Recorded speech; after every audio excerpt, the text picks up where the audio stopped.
Well, guys, I wanted to just get on and say a few words about this new Netflix series that came on. It was called Untamed. And I decided to sit down and watch it with my wife, of course. And it's about a mountain climbing mystery, right? And a woman falls from the mountain, and surprisingly, she is the center of attention in this movie that Netflix is creating.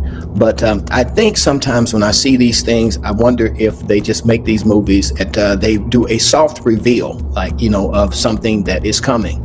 And one of the things that was intriguing about the movie is that it was a mystery that this woman had died on the side of a mountain by falling. But strangely enough, she had a mark on her arm. And this mark that was on her arm was a golden X tattoo, right? And not only was it a tattoo, but it was made out of gold. And we know that gold is conductive of electricity and can be used for many different applications.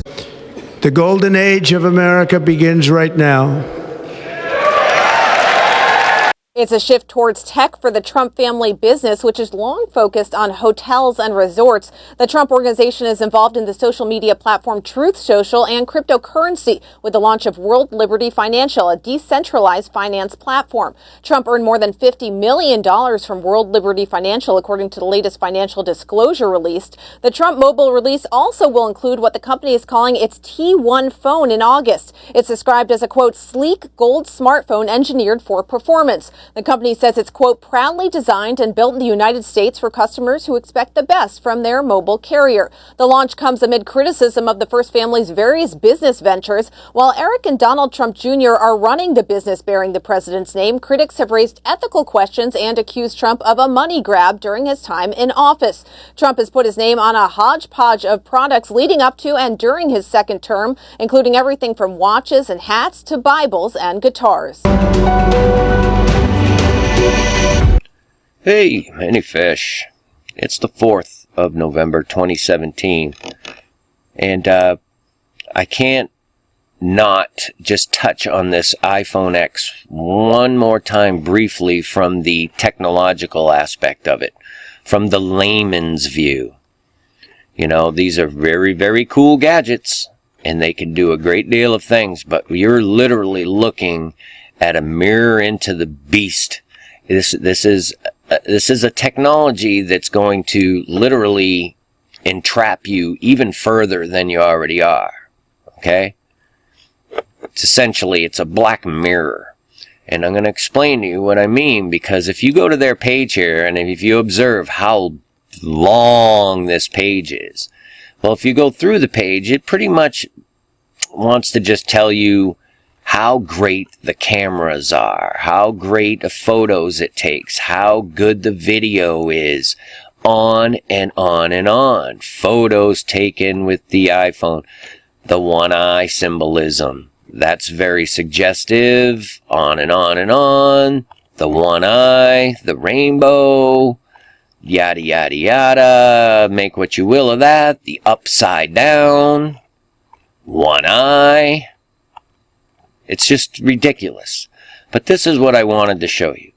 And I don't think they really tell people exactly what they got in their hands when you buy one of these things for $1,000. Which is ridiculous. Anyway, it employs a neural engine. Okay? The A11 Bionic, capable of 600 billion operations per second. You need to really understand the power of this thing. The CPU, so on and so on. It can watch you change and grow and get fat and old and everything. So on and so forth. More image. Blah, blah, blah. Augmented reality. The A11 Bionic. The most powerful chip ever. Let's just go on a little bit here. 4.3 billion transistors. This, by the way, I assure you, without doubt, this employs the quantum technology in some way, shape, or form. So this led me as a researcher and a person who looks into these kinds of things in terms of biblical, to go down and, kind of examine this to find out if this is a introduction to us as people.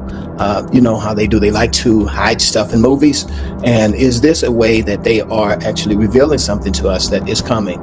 Revelation chapter 13, verse 16 through 17 says that we're going to receive a mark in our arm or our forehead. And we've heard them talk about these quantum dot IDs, digital IDs that are going to be put on each one of us. And the fact that it was actually a tattoo that was in the shape of an X led me down the rabbit hole to think about Elon Musk and how Elon Musk now is still pushing this agenda to have these Neuralinks put in people's heads, and then also the connection between the Neuralink and being able to identify a person with some sort of ID on their arm. Because this thing, this neural engine, is a hardware that's purpose built for machine learning. Okay? You need to understand that. It's a type of artificial intelligence. It's going to enable your cell phone to learn from observation. So everything you do on here, particularly your photos, videos, audio, location, everything you do, quite literally, every single solitary thing you do with this device, everywhere it goes, so on and so forth, is going to be learning.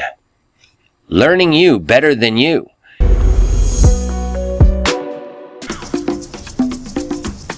Nice car. Sure is. Make a deal with me, kid. You can have the car and everything that goes along with it.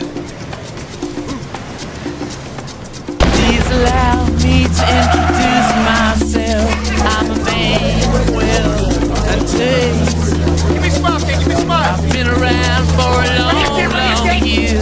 Stole many a man's soul and faith. Pleased to meet you. Hope you get my name. Oh, yeah. Osiris is one of the main deities in Egyptian mythology. He is the son of Geb, the god of the earth, and Nut, the goddess of the heavens. Osiris is considered the first pharaoh in Egypt. On his throne, the god was revered by gods and mortals. Osiris was considered a wise and benevolent sovereign, loved by all. He taught the arts of weaving, music, agriculture to the Egyptian people. His reign was a period of enormous prosperity in Egypt. Having established laws that should be followed by all, Osiris is considered to have initiated the civilizing process of Egypt. Osiris was worshipped as the god of fertility, for, thanks to the god, the people of Egypt thrived in the fertile banks of the Nile. The queen of the great pharaoh was the goddess Isis, who helped her husband rule and made the kingdom prosper. But what's puzzling you is the nature of my name. Ah, yeah. Get down in it.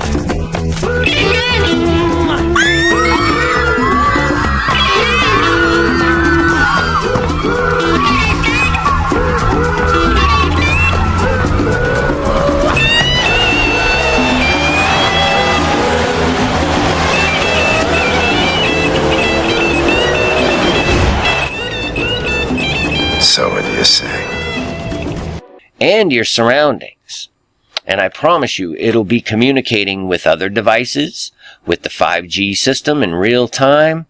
And this thing is going to be your best friend for a short period. And then it's going to be your prison warden. And that's just the way it is. This for that. This for that. This for that. This for that. Who's the black sheep? What's the black sheep? Now know who I am or when I'm coming, so you sleep. Well, you heard the others.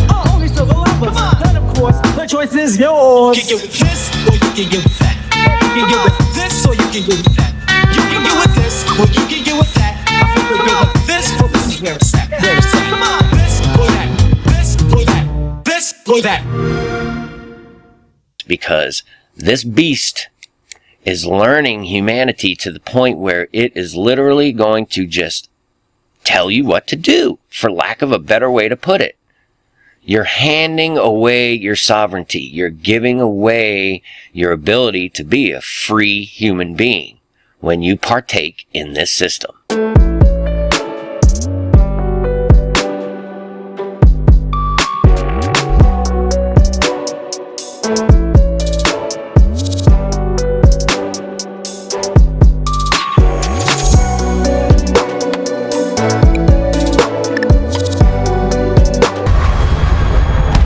Some believe that the first mutant was born thousands of years ago. He was some kind of god, and he's going to rise again. Apocalypse is the original mutant. He's all powerful, and he magnifies all of their powers. He's decided to take judgment on the world. So he's gathered a team of mutants to wipe out the human race.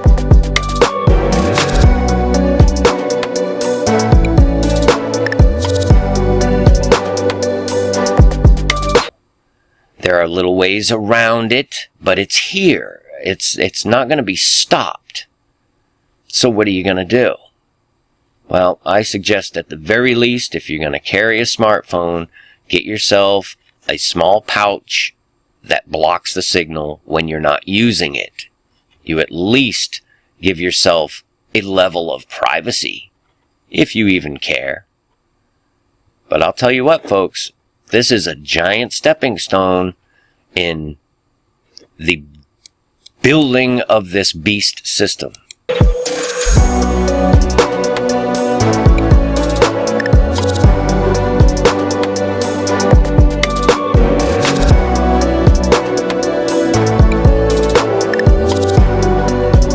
And so, again, as we look at these things that are happening around us, Elon Musk, even with his X platform that he now owns from Twitter, and then also the SpaceX Dragon spacecraft, and all of the things that point to the beast and the dragon of the book of Revelation.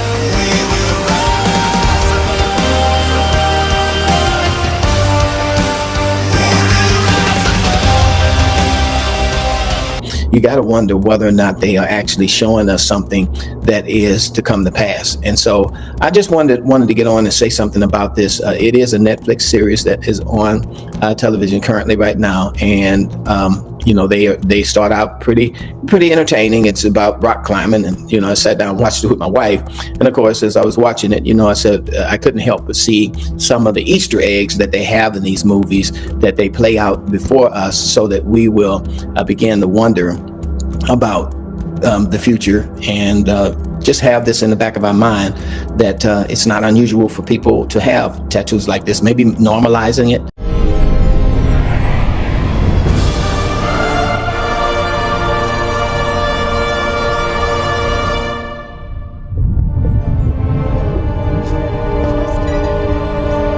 I am Intergalactic Advocate Bob, here to assist you through the ascension process. This is the authentic recurrence of Her Ladyship, the Abrasic Sovereign, and we have come to claim her title. Press your thumb in the depression.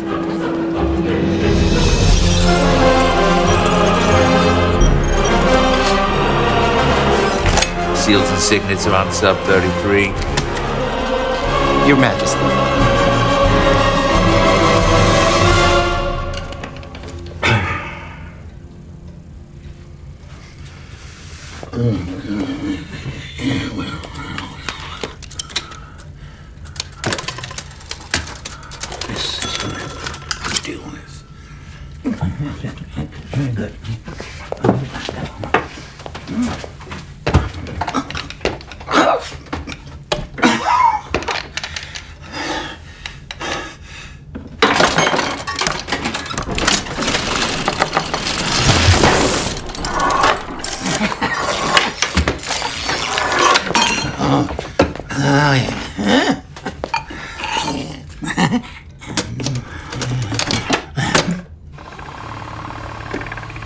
Yeah, very nice.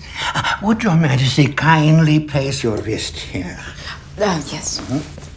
Palm up, please. Thank you. Oh. Very good. Yes.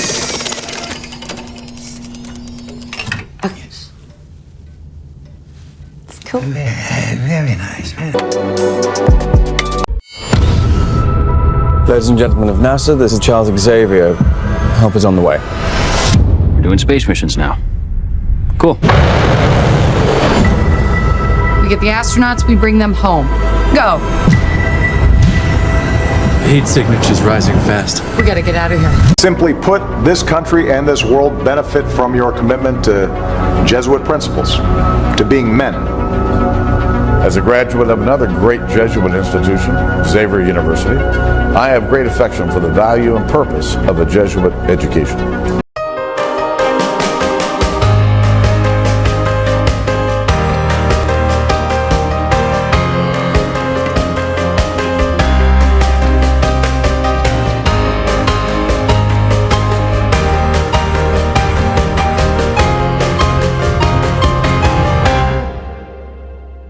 President Trump, who attended Fordham, a Jesuit university, came face to face today with the first Jesuit Pope. The rest is history, witnessed by Major Garrett. President Trump spent 30 minutes with Pope Francis at the Vatican and introduced him to First Lady Melania and daughter Ivanka. On Twitter, the president called it an honor of a lifetime that renewed his commitment to peace. He is something. He is really great. We had a fantastic meeting and we had a fantastic tour. It was really beautiful.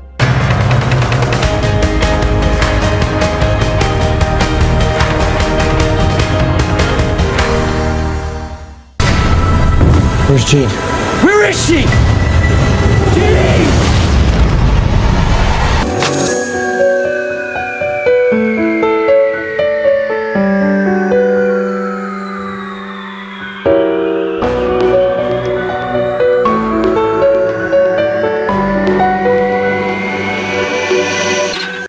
So please prepare appropriately.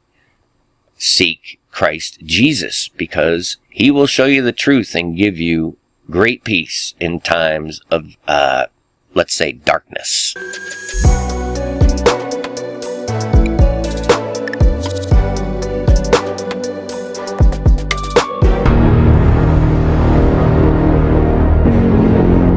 She should be dead. Did you hear what the kids are calling you? Phoenix. Hello, Jean. Who are you? The better question is, who are you? Something's happening to me. When I lose control, bad things happen. The god was considered a deity whose mission in the world was to install order, but Osiris had a brother, Seth, who was a chaotic god, opposed to Osiris. Seth wanted to usurp his brother's throne and devised a plan to kill him. Osiris was deceived by his brother's trap. The god ended up trapped in a coffin, which was later thrown into the Nile River. Isis rescued her husband's body, which irritated Seth. He cut up Osiris's body and scattered his 14 pieces throughout Egypt. Each place where a piece of Osiris was hidden became a sacred location. His wife gathered most of the pieces, and Anubis embalmed the body of Osiris, transforming this god into the very first mummy. Through a magical ritual, the goddess brought her husband back to life, but he was no longer the same. Osiris rose as the god of the world of the dead.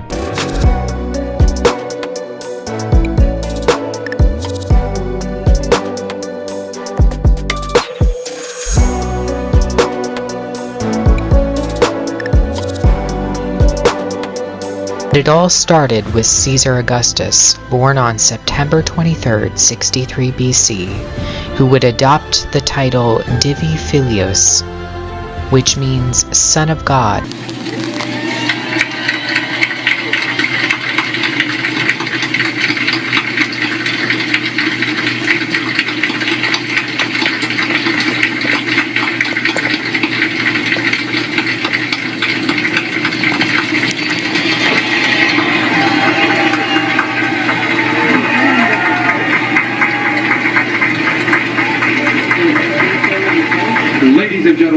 the national anthem of the Holy See, followed by the national anthem of the United States. The kingdom of Osiris was known as Doth.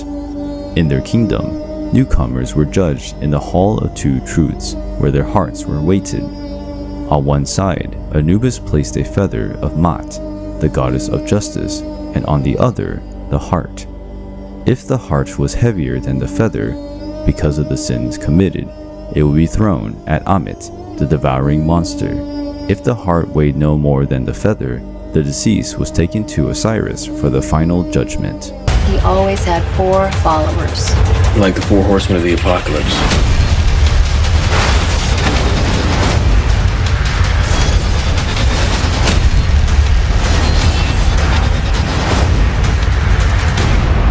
I've never felt power like this before. He can control all of us. Charles! Apocalypse has gathered his horsemen, and his agenda is much more catastrophic. Aided by 42 judges, the god of the dead judged the new subjects. When approved by Osiris, the newcomer had access to the Field of Reeds, a kind of Egyptian paradise. Horus, the falcon-headed god, was Osiris's main son, with his wife Isis. Horus reigned over the earth in place of his father, who had left for the underworld. As the god of fertility, he commanded the life and death cycles of all living beings. When the plants grew again after traditional floods of the Nile, Osiris was revered.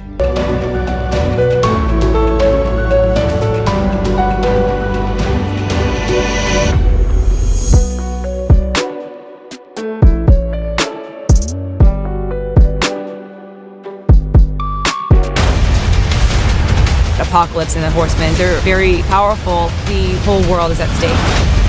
Everything they've built will fall! And from the ashes of their world, we'll build a better one!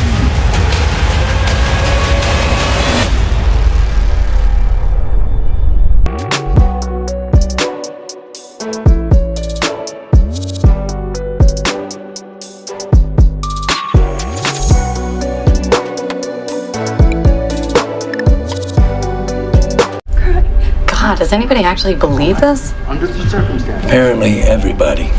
Understand. It's all right. She is very good.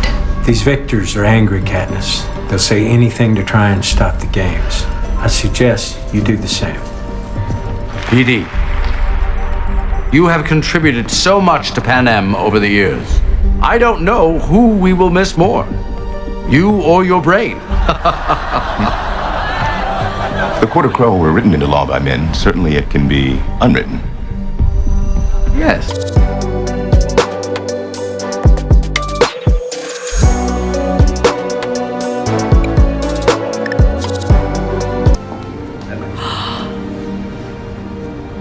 Oh, Katniss. Oh. You would have been the most beautiful bride. Thank you. Let's go show them what real beauty looks like. It has to go more up. Oh, pretty Katniss, they're going to adore you. And there are a lot of sponsors in the audience. So, of course, just be your usual self. Actually, be your happier self. Really? A wedding dress? Snow made me wear it.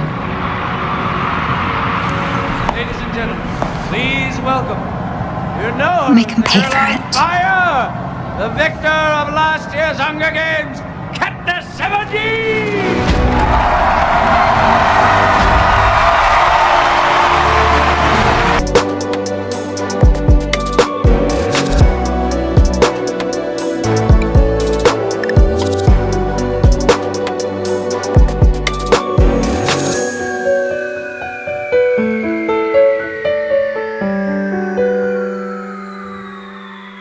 A big day for thousands of Duke University's class of 24. The university hosted its commencement ceremony this morning at Wallace Wade Stadium, but there were some tensions.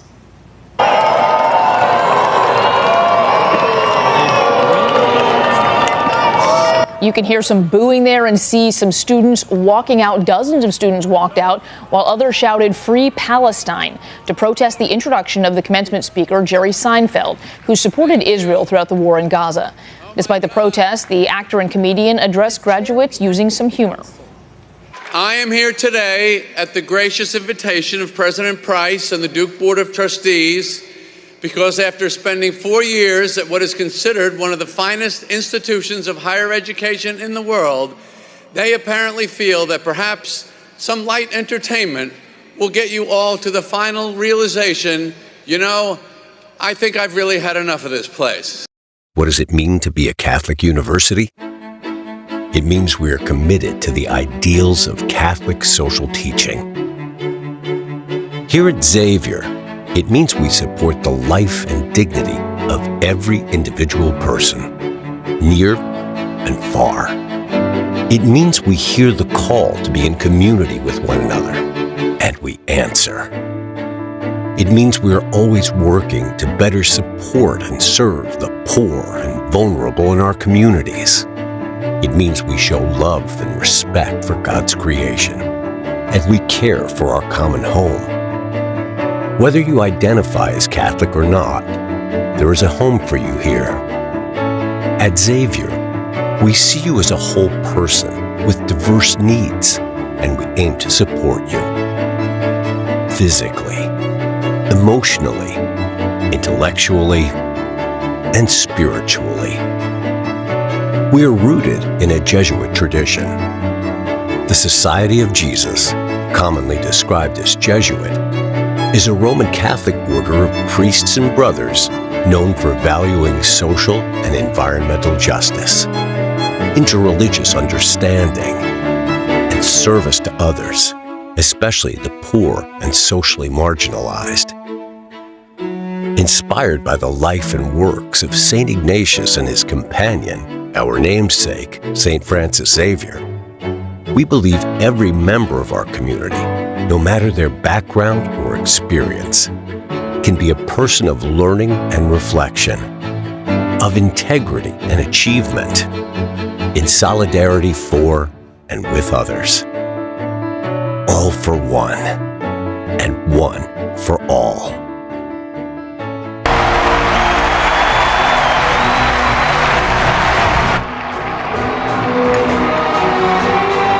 I think we're all here a little disappointed, more than a little disappointed, that a certain wedding did not take place. Aren't we, folks? Alas. But, am I correct in assuming that this is the gown that you would have worn on that day, yes or no? Yes, President Snow thought everyone would want to see it. Well, President Snow, as usual, was right. Was he not, folks? I love it!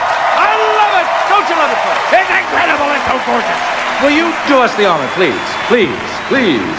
From the fading light of night, rise like a phoenix out of the ashes, seeking brother and vengeance, retribution you reward.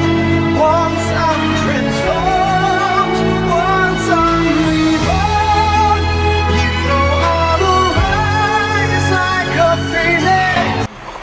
It's got feathers. It's like a bird. It's like a Like a mockingjay. Treasure X! Join the hunt for gold! 10 levels of adventure to unfold! Map, coin X marks the spot! Dig for bones, see who you got!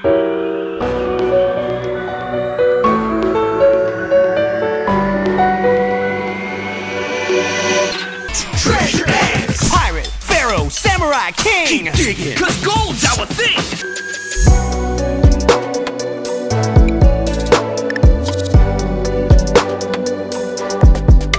Find the buried chest, add water, fizz! Did you find the gold treasure? Yeah, we did! Treasure X! 10 levels of adventure, 24 hunters, and real gold dip treasure! Each sold separately.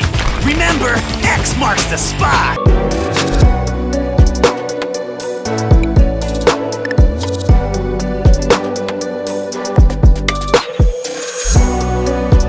It's an important ritual at St. Francis Xavier University, the school's X-ring ceremony, where students in their final year receive a ring marked with an X. It is something that distinguishes our graduates no matter where they are in the world, and it's said to be the third most recognizable ring on the planet.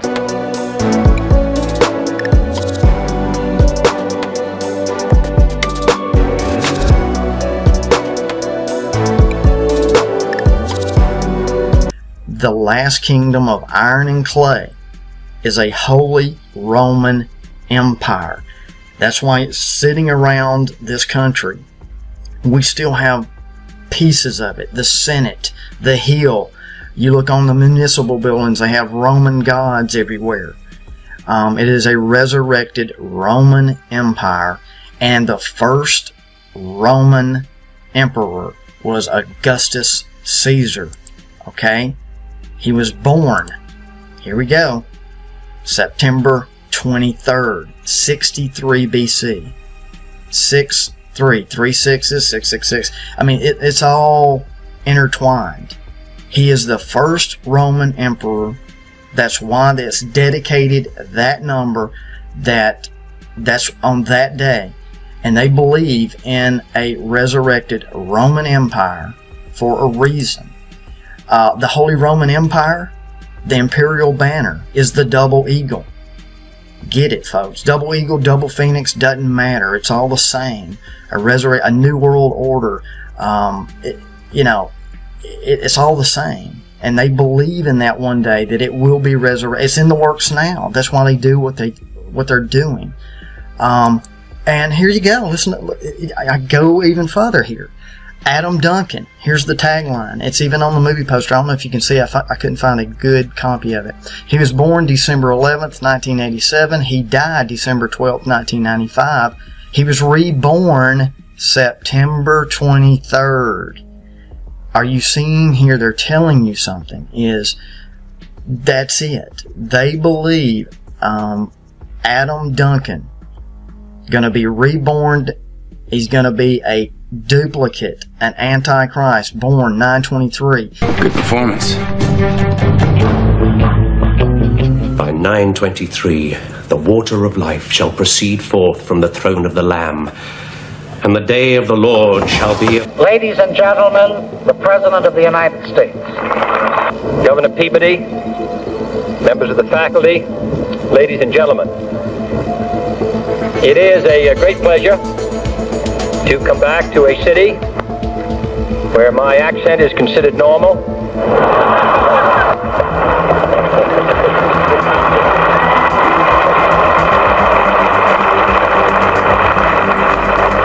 And where they pronounce the words the way they are spelled.